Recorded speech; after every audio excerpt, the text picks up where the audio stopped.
ساتھیوں میرا سلام قبول کیجیے۔ آج میں آپ کے لیے اردو پرائیویٹ فرسٹ ایئر کا model paper part 3 code 163 literary tradition of Urdu C C university Meerut, جس کا کل پیپر ہے، لے کر حاضر ہوا ہوں۔ سوال نمبر 5 اس میں مرثیہ کسے کہتے ہیں، اس کی ارتقا پر روشنی ڈالیے۔ جواب ہے مرثیہ لفظ رثا سے بنا ہے۔ مرثیہ لفظ رثا سے بنا ہے، جس کے معنی ہیں رونا، ماتم کرنا۔ اصلاً مرثیہ سے ایسی نظم سے مراد ہے جس میں مرنے والے کی خوبیاں بیان کر کے اور ذکر خیر کر کے یاد تازہ کی جائے اور اپنے رنج و غم کا اظہار کیا جائے، اس حادثے پر اپنے آنسو بہائے جائیں، مگر بعد میں اس کے مفہوم شہدائے کربلا بالخصوص حضرت امام حسین علیہ السلام کی شہادت کی واقعات و حالات اور ان پر مبنی اور ماتم کرنے کو ہی مرثیہ کہا جانے لگا ہے، کیونکہ مرثیہ انہی سے منسوب ہو گیا ہے۔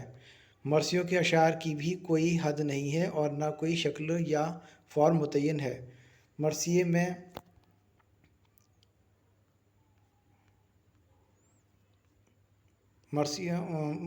میں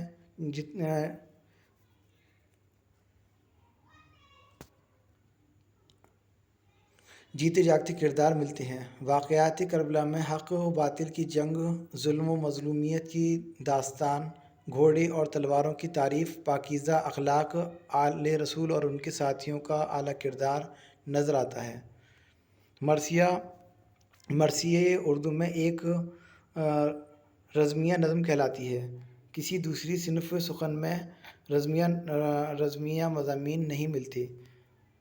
مناظر کی عکاسی، جذبات کی مرثیہ نگاری، نفسیاتی حالات کے نقش جن ادبی خوبصورتی کے ساتھ مرثیوں میں پیش کیے گئے ہیں، ان کی خوبیاں بے مثال ہیں۔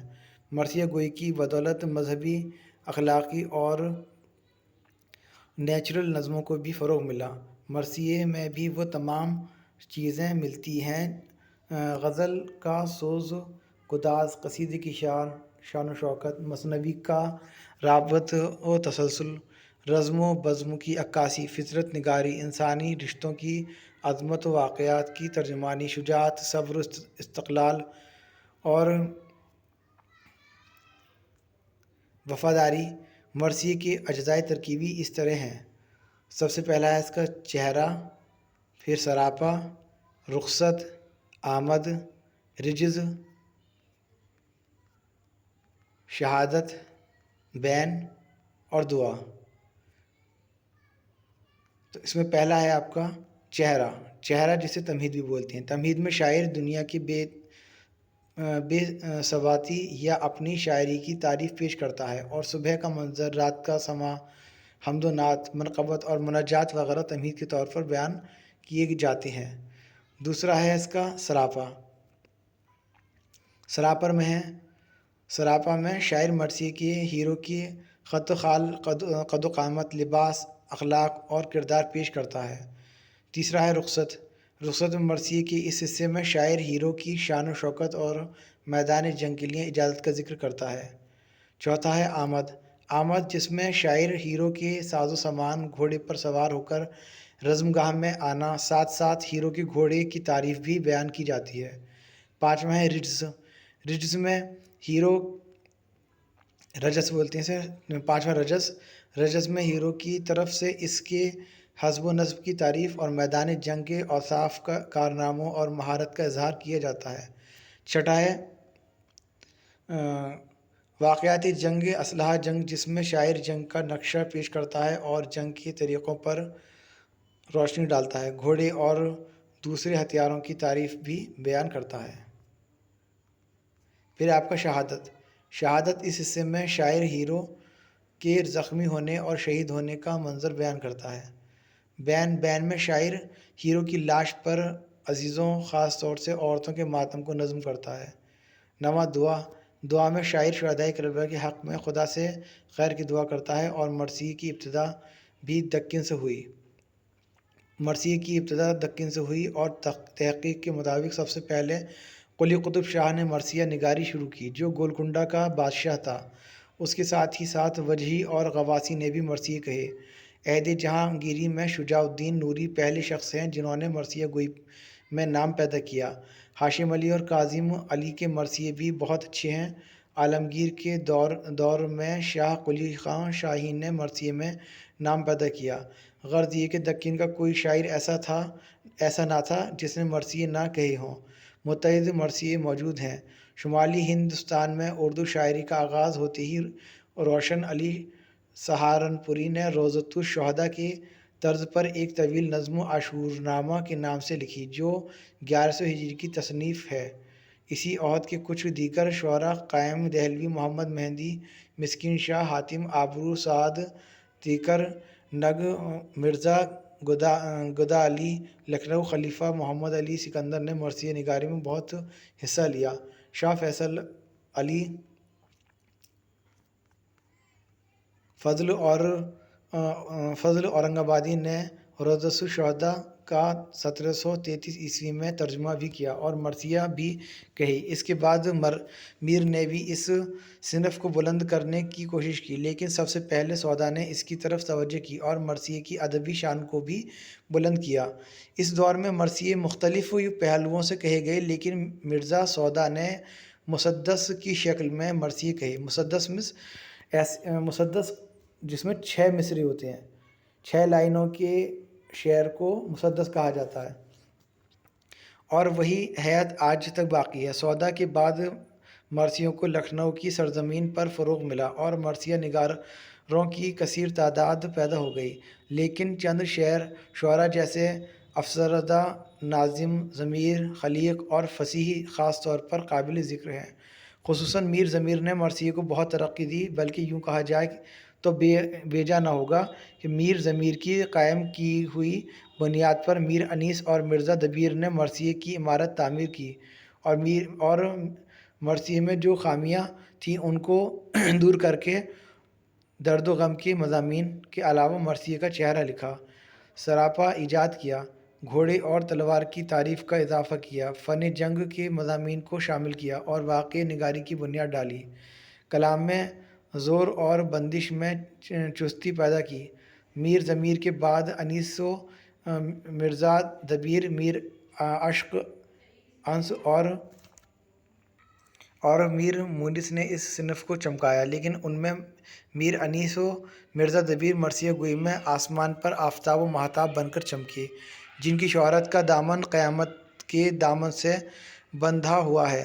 ان حضرات نے کثرت سے مرثیے لکھے، بیان کیے، نئے اسلوب پیدا کیے، ایک ایک واقعے طرح سے بیان کر کے خیال کی جولانیوں کو ایک نیا میدان عطا کیا اور مرثیہ گوئی کو اتنا بلند کر دیا کہ ابھی تک کوئی ایسا مرثیہ گو پیدا نہ ہو سکا جو ان دونوں کا ثانی ہو۔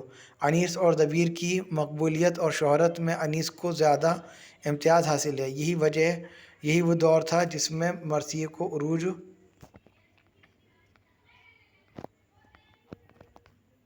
ملا۔ اس کے بعد مرثیے کی صنف میں کمی آتی چلی گئی۔ میر انیس مرثیے کے فن سے بخوبی واقف تھے۔ انہوں نے واقعہ نگاری اور منظر نگاری میں اپنی فنی صلاحیتوں کے جوہر دکھائے۔ عام طور پر اردو شاعری پر یہ اعتراض کیا جاتا ہے کہ اس میں حسن و عشق کے علاوہ اور کچھ نہیں۔ فطرت کے حسن اور اس کی رنگینیوں کو اردو شاعری نے ہمیشہ نظر انداز کیا ہے، لیکن اعتراض وہ لوگ کرتے ہیں جنہوں نے میر انیس کی میراثی کا مطالعہ نہیں کیا۔ میر انیس نے اپنی مرثیوں میں بعض مناظر میں ان کو جو کمی نظر آئی وہ اپنی قوت تخیل سے پوری کر دی ہے۔ صبح شام، گرمی اور بہار وغیرہ کا اس طرح پر حضرت امام حسین علیہ السلام کی شخصیت اور کردار کو انیس نے اس طرح پیش کیا ہے کہ یہ ان کی کردار نگاری کا اعلیٰ نمونہ ہے۔ میر انیس نے مرثیہ گوئی میں جس زبان اور بیان کے ساتھ کلام پیش کیا اس کا مقابلہ کوئی اور مرثیہ گو نہیں کر سکا۔ ان کے کلام میں کمال کی سلاست، روانی، فصاحت و بلاغت، شگفتگی پائی جاتی ہے۔ یہ سب چیزیں میر انیس ہی کے حصے میں آتی ہیں۔ میر انیس کا دبستان لکھنؤ سے تعلق تھا، جہاں رعایت لفظی کا کافی استعمال کیا گیا، لیکن یہ صفت انیس کے کلام میں کہیں عیب نہیں بنی بلکہ اس سے بیان میں اور حسن پیدا ہو گیا ہے۔ اردو کے دوسرے عظیم مرثیہ گو مرزا دبیر ہیں جو میر انیس کے ہم عصر تھے۔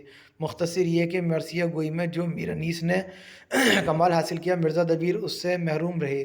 مرزا دبیر کی سب سے بڑی خوبی وہ نادر تشبیہات اور نئے نئے استعارات کا برجستہ استعمال ہے جس نے ان کے کلام میں امتیازی خصوصیت پیدا کی۔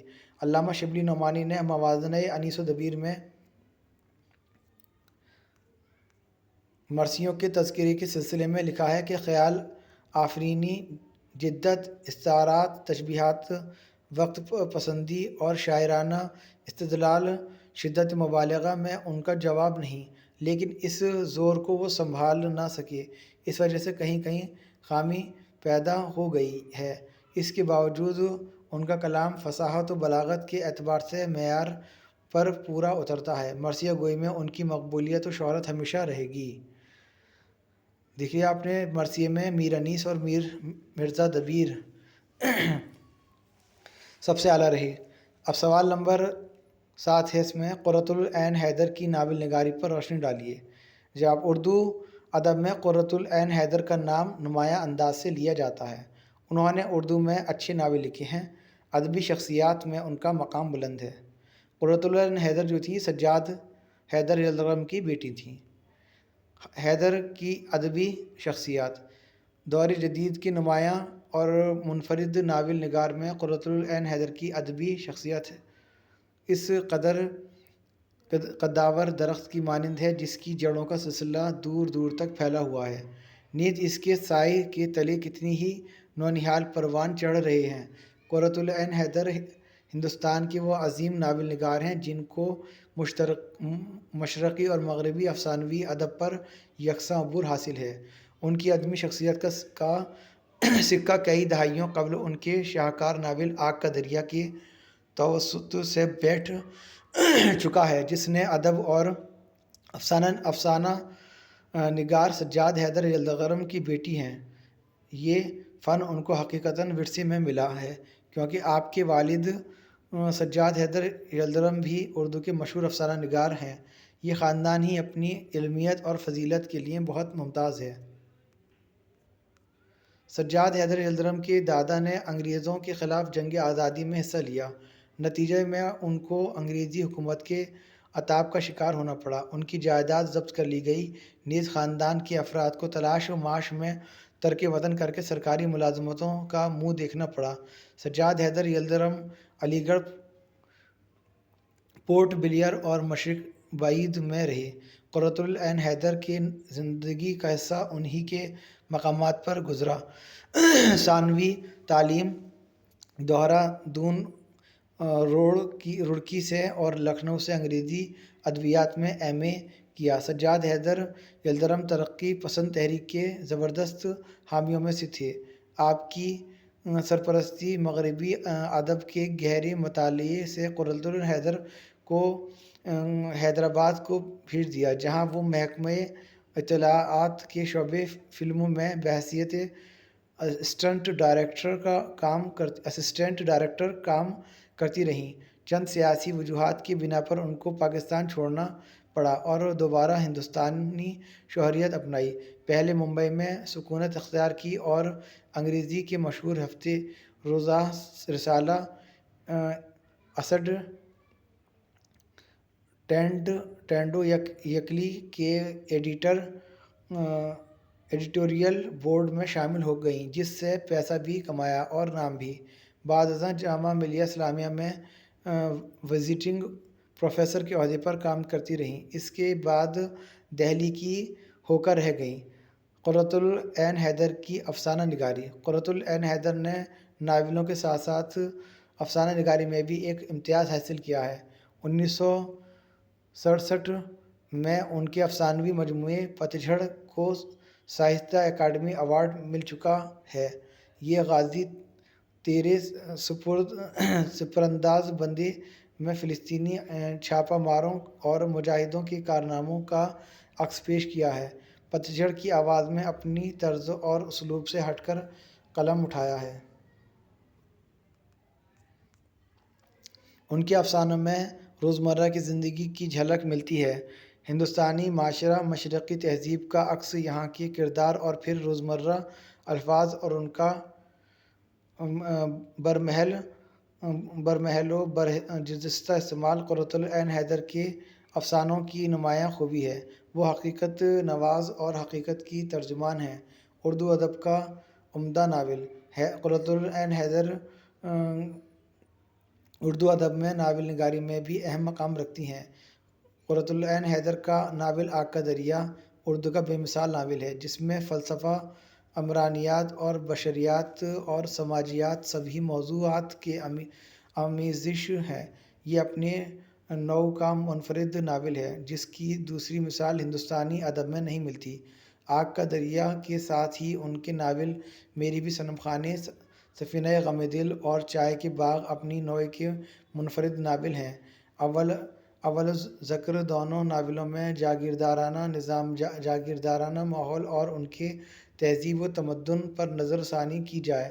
ان کے ناولوں میں انسانیت کی اعلیٰ قدریں موجود ہیں، شائستگی، تہذیب، نفاست موجود ہے۔ انہوں نے منٹو اور عصمت کی طرح محض جنسیات یا فحش نگاری کا سہارا نہیں لیا۔ ان کے ناولوں میں زندگی ہے، گہرائی ہے۔ حیدر نے اردو ادب میں بڑوں کے لیے ہی ناول نہیں لکھے بلکہ بچوں کے لیے بھی ناول لکھے ہیں۔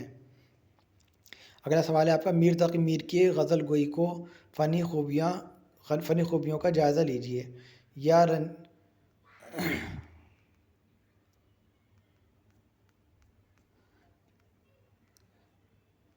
جواب، میر غزل کی آبرو خیال کیے جاتے ہیں۔ بعض حضرات ان کو خدائے سخن کہتے ہیں۔ اردو کے تمام اساتذہ شعراء نے ان کو شہنشاہ متغزلیں تسلیم کیا ہے۔ غالب، ذوق، ناسک اور حسرت غرض ہر شاعر نے میر کو استاد مانا ہے اور ان کے معتقد ہونے پر فخر کیا ہے۔ غالب کہتے ہیں، اپنا تو یہ عقیدہ ہے بقو ناسک، اپنا تو یہ عقیدہ ہے بقو ناسک، آپ بے بہرا ہیں جو معتقد میر نہیں۔ مطلب اگر آپ میر کے معتقد نہیں ہیں تو آپ بہرا ہیں۔ ہمارے دلکش ترین نغمے وہ ہیں جو درد آفریں ہوں، پھر غزل کے لیے میر سے بہتر اور کون ہو سکتا ہے، جو ازل ہی سے ایک درد مند دل کے لے کر آئے تھے۔ اور میر کے کلام کا اصلی جوہر بھی درد و تاثیر ہے۔ وہ خود بھی روتے ہیں اور دوسروں کو بھی رلاتے ہیں۔ ان کی شاعری زندگی کے تلخ حقائق کی ایک داستان ہے، جس میں مسرت کی لہر نظر نہیں آتی۔ حزن و ملال کے فرادانی، سوز و گداز، حرمال نصیبی اور درد و غم ان کے کلام کی خصوصیت ہیں۔ نہ ہوا پر نہ میر انداز نصیب، ذوق یاروں نے بہت زور غزل میں مارا۔ والدین کی موت، بھائیوں کی بدسلوکی، پھر اس زمانے کی سیاسی ابتری، سارے ملک کی تباہی، حالی ولی کی تباہی، دلی کی تباہی بربادی، ان سب چیزوں نے مل کر میر صاحب کے اوپر ایک زبردست اثر کیا۔ یہی سبب ہے میر صاحب کی زندگی اور ان کے کلام میں ہم آہنگی ہے۔ وہ جو کچھ کہتے ہیں ویسا ہی کرتے ہیں۔ میر کا کلام ان کے قلبی وار عادات اور درد غم کی ہو تصویر ہے۔ میر کے کلام میں پرخلوص جذبات کو احساسات، رنج و غم کی فرادانی اور درد و اسرار کے کلام کی جان ہے۔ بقول پروفیسر اعلیٰ احمد سرور، میر کی غزل ایک درد مند انسان کی آواز تھی، جسے شدت احساس نے فریاد پر مجبور کر دیا ہے۔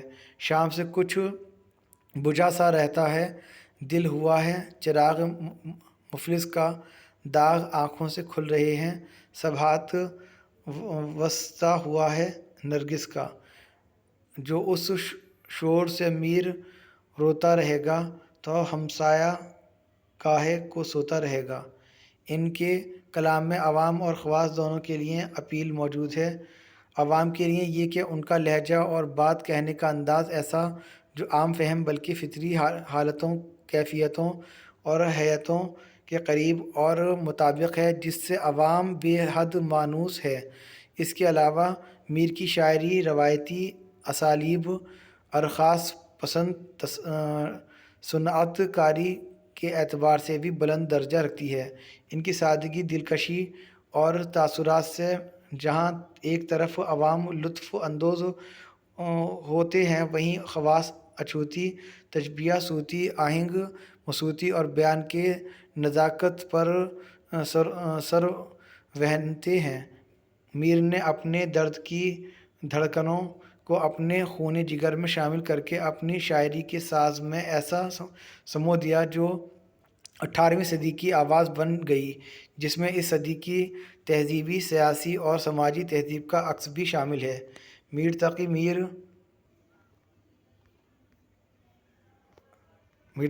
تقی میر کے کچھ چند اشعار پیش ہیں۔ دل ویرانی کا کیا مذکور ہے، یہ نگر سو مرتبہ لوٹا گیا، مجھ کو شاعرانہ کہو میر کے صاحب، میں نے درد و غم کتنے جمع کیے تو دیوان گیا۔ دیدنی ہے شگفتگی سے دل کی، کیا عمارت غموں نے ڈھائی ہے، زندگی سوز تو ہے ساز نہ بننے پائے، دل ٹوٹے مگر آواز نہ ہونے پائے، کہا میں نے گل کا ہے کتنا ثبات، تتلی نے یہ سن کر تبسم کیا۔ ان کی شاعری میں عوام کا ماحول صاف صاف نظر آتا ہے۔ ان کے الفاظوں علامات سے پڑھنے والے کی تخیل میں جس دنیا کے محسوسات اور تصورات ابھرتے ہیں، وہ بے کسو غریبوں اور مجبوروں کے گھر بار زندگی اور تجربات کے نقشے ہیں۔ میر تقی میر کی امتیازی خصوصیت لہجہ کی عمومیت اور بول چال کا انداز ہے۔ ان کے یہاں الفاظ کا صحیح استعمال، فصاحت و سادگی، زبان کی بامزاح شیرینی ان کی کلام کی خصوصیت میں ہے۔ زبان کی سادگی، سلاست اور گھلاوٹ ان کی شاعری کی نمایاں خوبیاں ہیں۔ اس میں بھاشا کے الفاظ اتنی بے تکلفی سے آتے ہیں کہ سار کا لطف دو چند ہو جاتا ہے۔ انہوں نے اردو غزل کو نہ صرف یہ کہ پاکیزہ زبان دی، بلکہ اپنے دل کی دھڑکنیں دیں۔ میر تقی میر کے اندر بیان کی انفرادی خصوصیت ان کا فنی خلوص ہے۔ مراد یہ ہے کہ شاعر اپنے تجربات، جذبات و احساسات کا صحیح اظہار کرے۔ میر کے اظہار و بیان میں اسی خلوص سے کام لیا ہے۔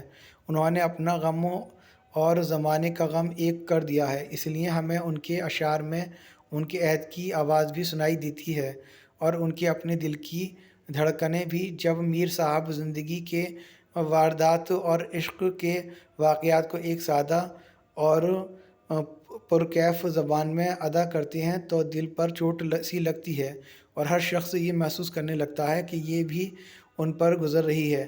میر چھوٹی بحروں میں بڑے بڑے مضامین ادا کرتے ہیں۔ سادہ اور پرکسار تشبیہیں، کہیں کہیں فارسی کی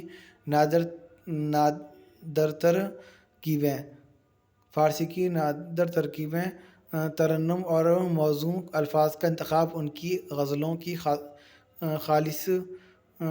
خواہش جیسا ہے۔ یہ آپ کا مکمل ہو چکا میر کا۔